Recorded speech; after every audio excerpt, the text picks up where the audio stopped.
Good afternoon. Welcome to the Midday Mull for Friday, the 3rd of November.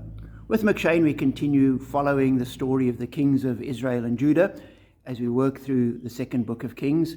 Today in chapter 16, we read some of the story of Ahaz, the king of Judah. We're told he became king, and unlike David, his father, he did not do what was right in the eyes of the Lord his God. Instead, he looked at the countries round about, copied their religion, adopted some of their practices. He sacrificed his son in the fire and basically turned away from God.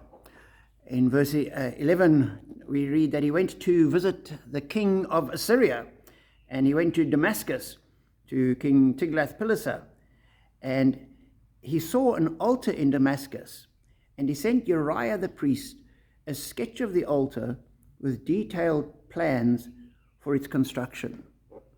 And he had this altar made. No doubt it was a very impressive, very fancy altar, looked wonderful, but it wasn't what God had asked for.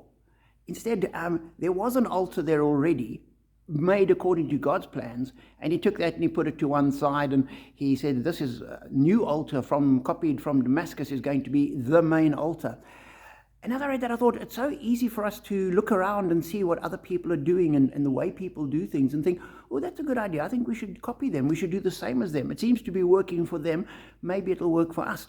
And we see this happening in the church, where sometimes we'll copy what other churches are doing and sometimes what other religions are doing. Let's employ a little bit of this. It seems to work. And instead, we need to be listening to God. And in our lives as well, we look around and we see people that seem to be successful, people that seem to be flourishing and thriving, and we say, let's do what they're doing, instead of saying, we're called to do what God wants us to do. Because although they might be flourishing now, we're actually looking into eternity, and we want not just a good day today, we want a good day, a good month, a good life, and a good eternity as well. And that you only find in God.